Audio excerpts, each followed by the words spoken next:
Hello and welcome back to the Villa Filler podcast. I'm here as always with my good friend Dan Wiseman. Dan, how you doing, mate?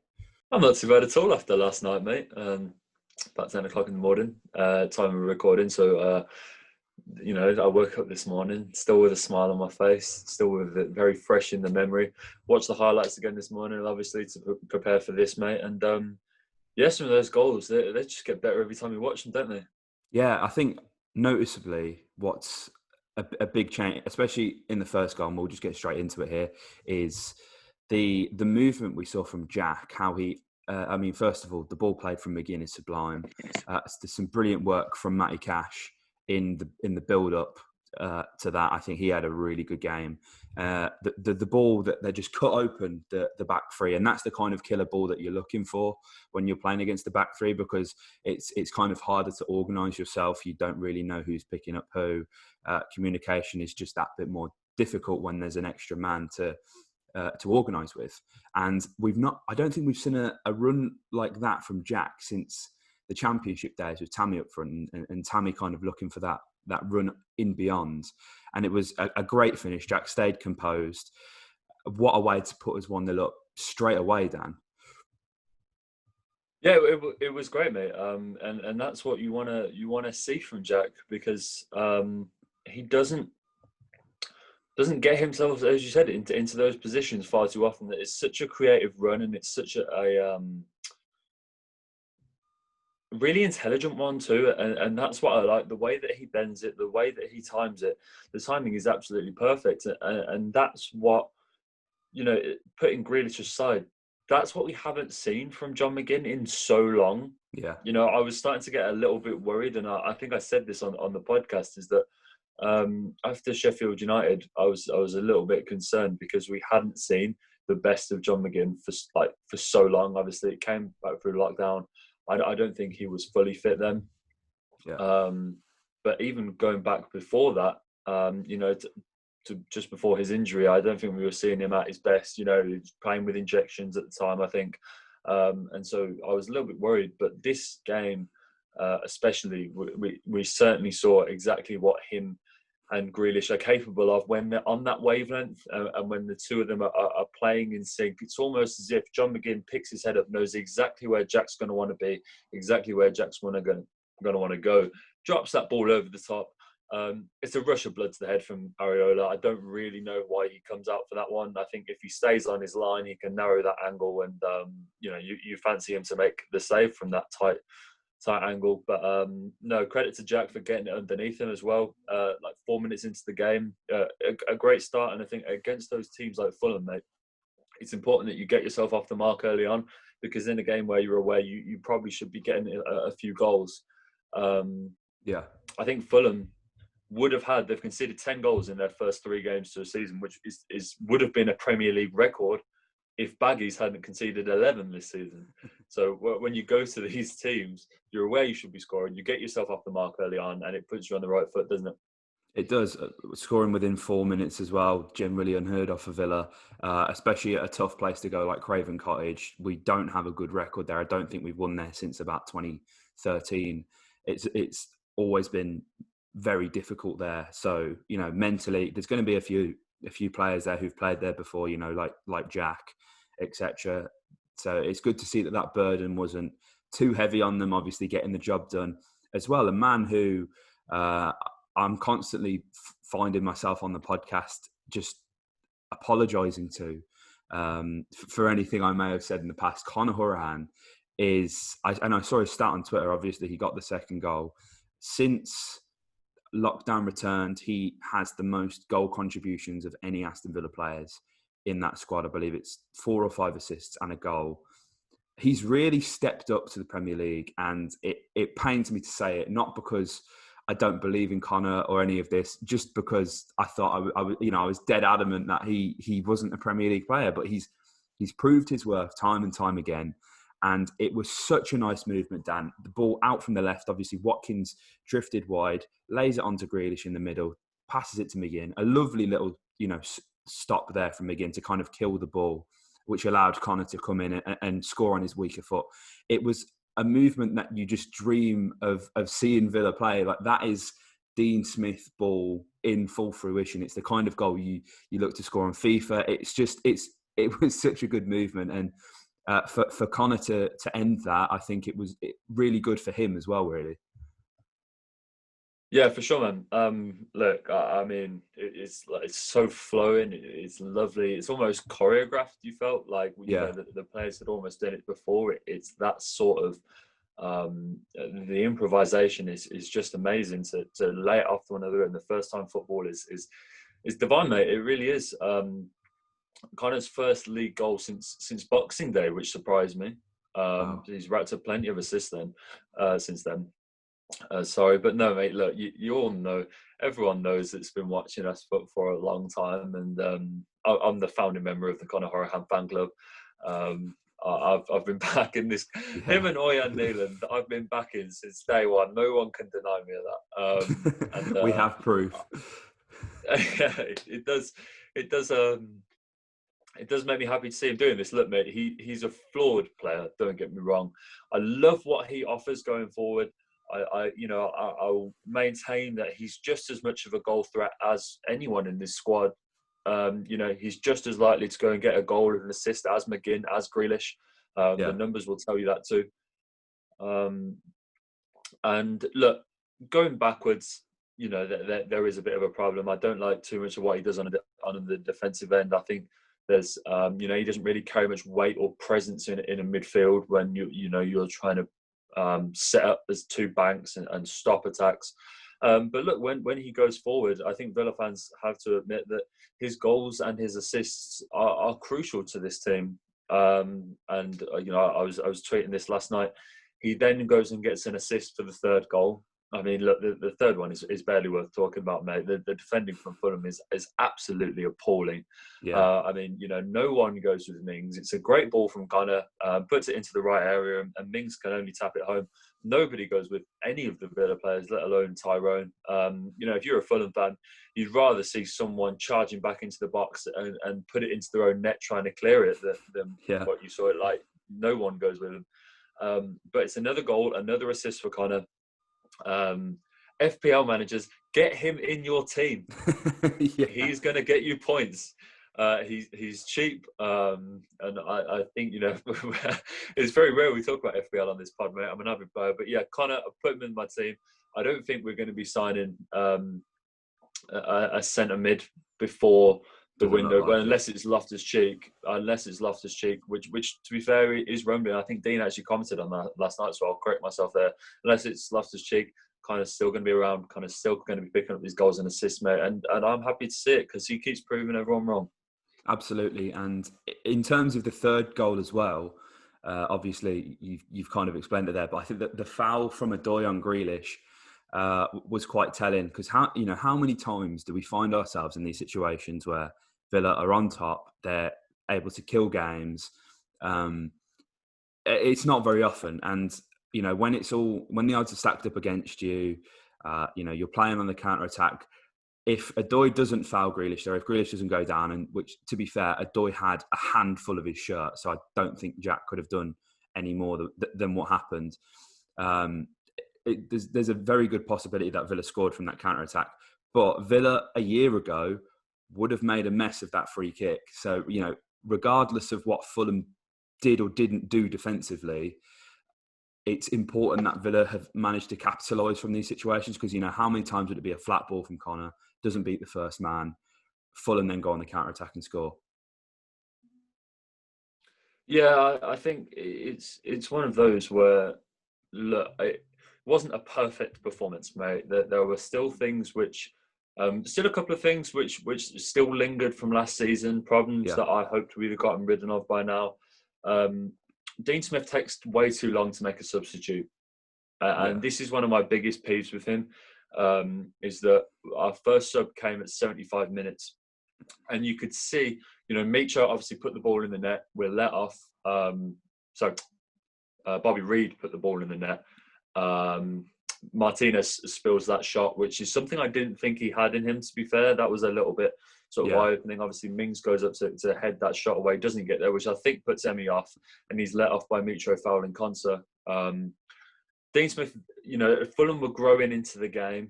At about 60 minutes, the shots were starting to pepper our goal. Emmy makes a great save from Joe Bryan, I think, Yeah, where he tips it onto the bar. You could see that Fulham were growing. We needed to make a sub to just get us on the front foot, add us something a little bit different in transition, and just get the ball up the other end, because we all know how important that clean sheet was to Villa yesterday. yeah, We didn't make a sub until 75, and even then, it was, I'm not going to say a strange one. Shout out to Jacob Ramsey. Delighted that you made your debut, kid. It's exactly what this club is about, and I was happy for it. But I was surprised that we didn't see Traore a little earlier on, yeah. because Trez worked his socks off yesterday. Trez had a really good I game. want to talk about this man in a little bit more detail, mate, because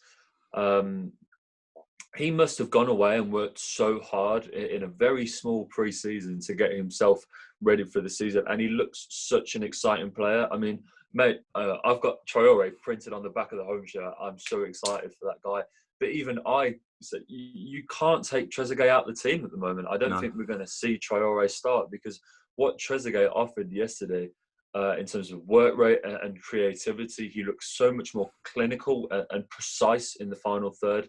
I was so impressed by what I saw on the right wing from him and Matty Cash yesterday, mate.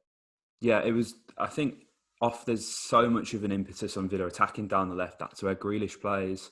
I've noticed a lot since Watkins has come in. He does like to drift out in that position, and allow the runners to come in, which is, I think, something that Villa are getting used to. We've not really seen that a lot, but we most definitely did that yesterday.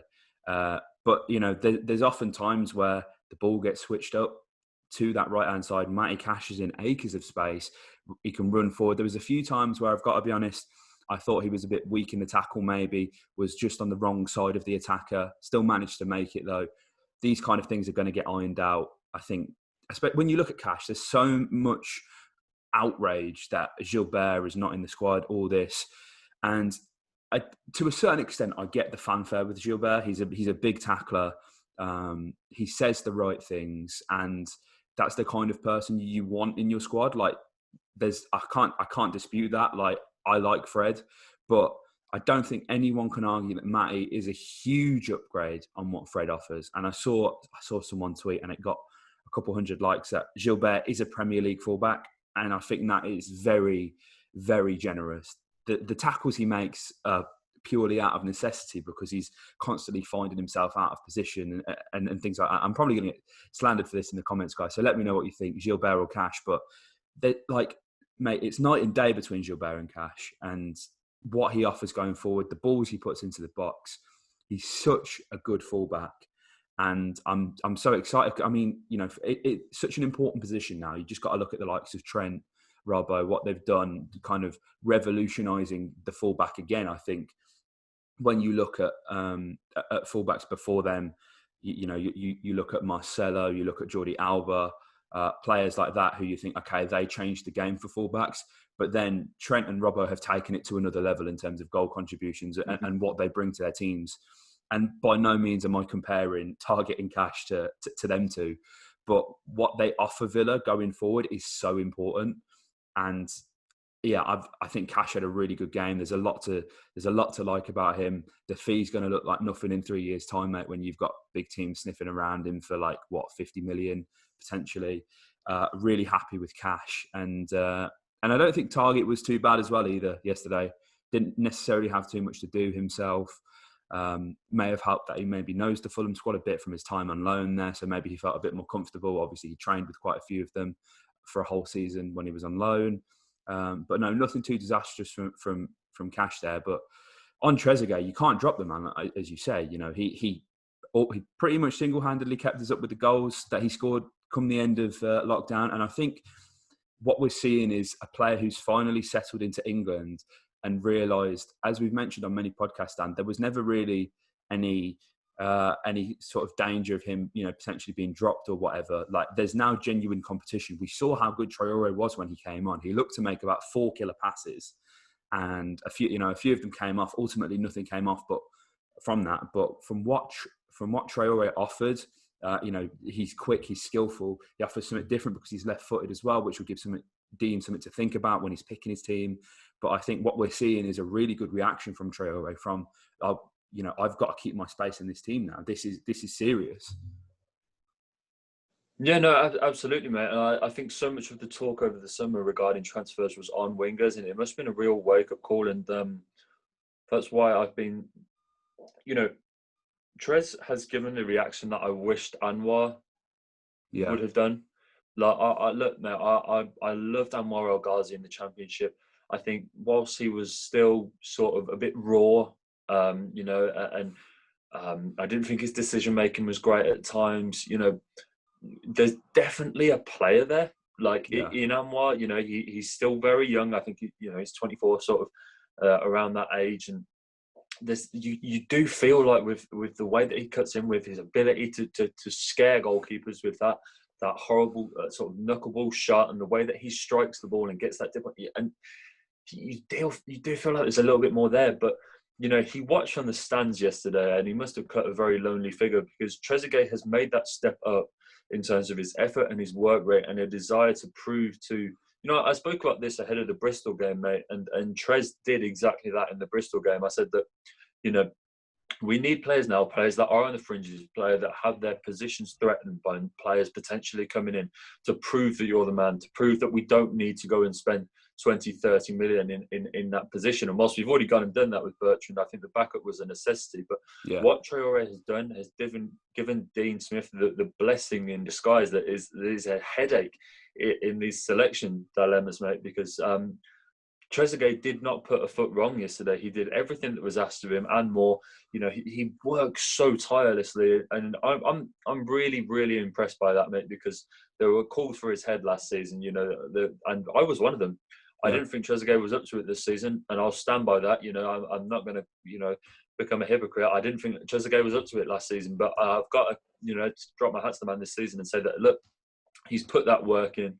And I think that's why we've seen so much success in Matty Cash, because Trezeguet works so hard defensively, and I think that's potentially why we see a few more frailties in target. I didn't think he was too bad yesterday, but is because Grealish doesn't work that hard, as Trezeguet does on that left wing.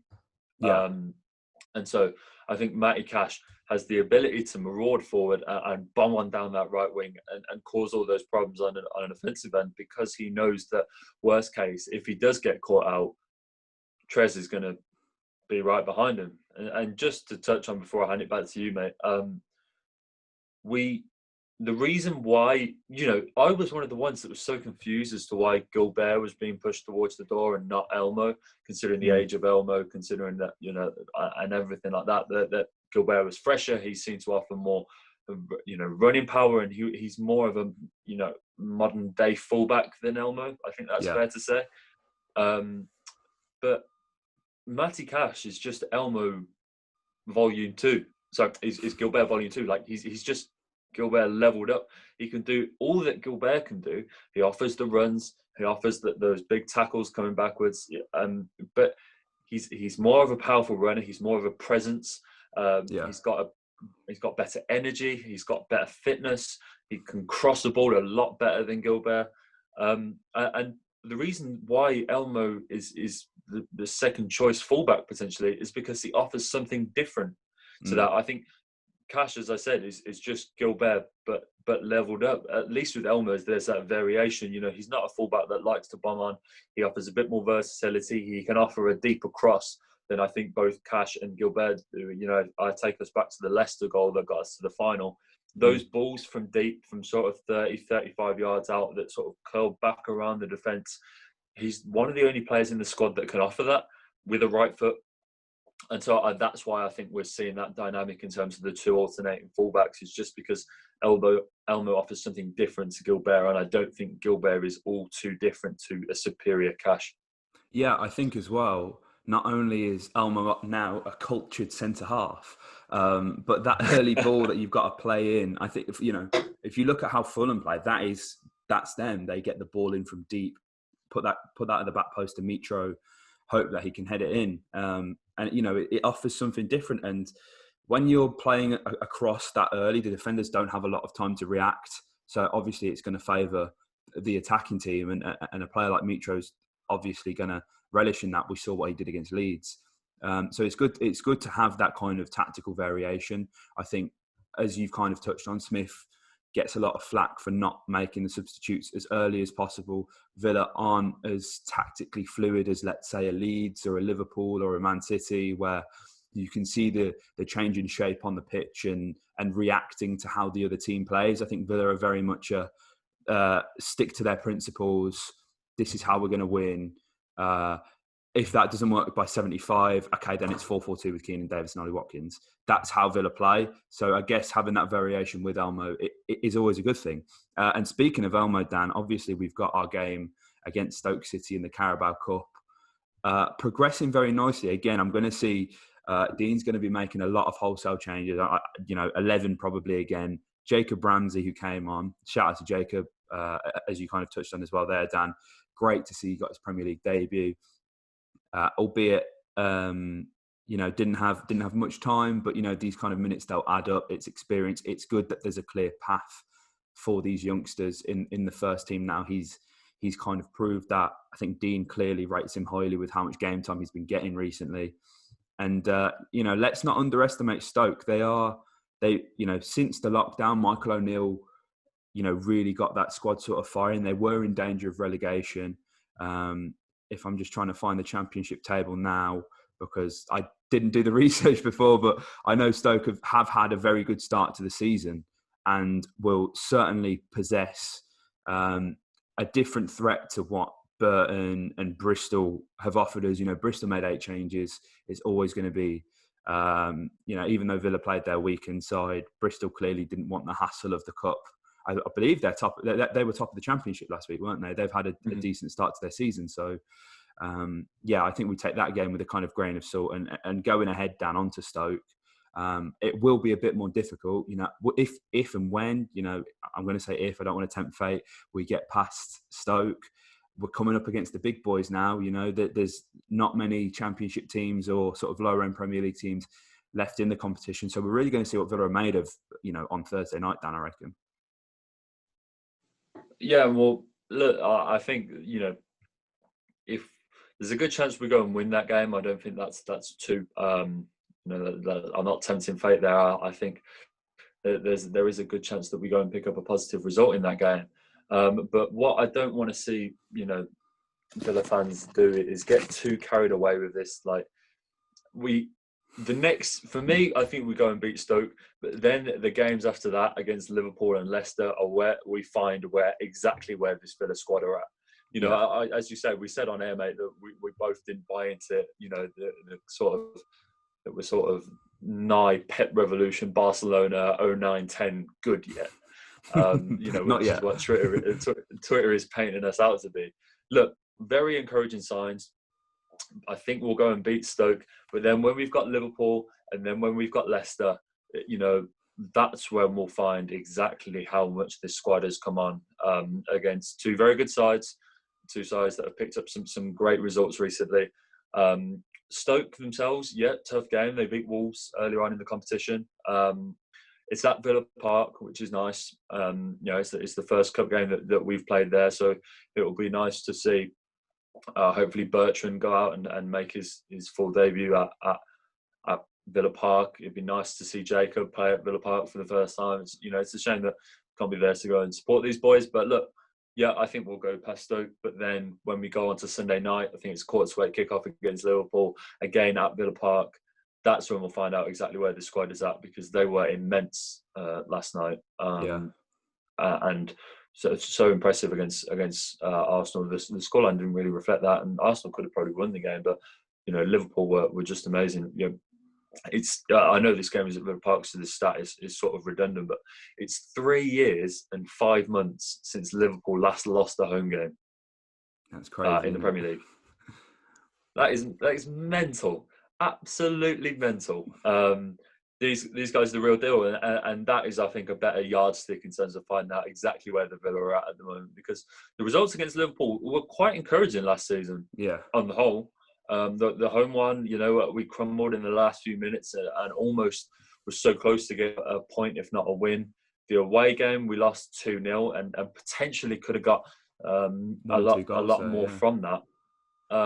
So yeah, mate, a big few days for Villa coming up. You know, if we beat Stoke, that's the quarterfinals of the EFL Cup, and we currently sit in fourth in the Premier League, which I Mental. can't imagine will be the case after Sunday. But we'll just have to see where we're at come Monday night, mate. Absolutely. And of course, you know, buckle in because we're here for the journey with you guys. If you enjoyed this podcast, please do hit the like button and comment your thoughts below on our performance against Fulham, what you're expecting against Stoke in the Carabao Cup. We're really interested to hear what you guys have to say, and subscribe for more content. We are, you know, continually growing, which is really good. Seems like the kind of transfers have slowed down, so you're going to be getting more games and analysis. Dan and I are looking to vary up the content as well, so if you guys keep an eye out for that, we'll hopefully have some different things coming for you in the coming weeks. Any final words from yourself, Dan? No, mate, just 3-0 win away from home. Look, wasn't a perfect performance, and as we said, mate, but by how good it is to see Villa going and getting those results. Support has been immense from you guys. You know, that's really adding to the experience that I'm getting from being a Villa fan at the moment. So for all of you guys, especially in the comments, I read every single comment. I don't know about you, mate. Yeah. I'm always checking the comments, seeing if anyone new is on there. I like them myself. I have my own personal YouTube like profile as well. So I love interacting with you guys. So literally, if you've got any thoughts on yesterday or the games coming up or just anything regarding Villa, we've seen some crazy lookalikes, which are particularly enjoyable in recent weeks. So literally any thoughts you guys have on this podcast, anything me and Dan can get better at as well, because I think that's important, then let us know. But the support is just crazy right now, man. Absolutely. So yeah, like, comment, subscribe if you enjoyed, and up the Villa. It's the main man, a hero. He's the main leader of the gang.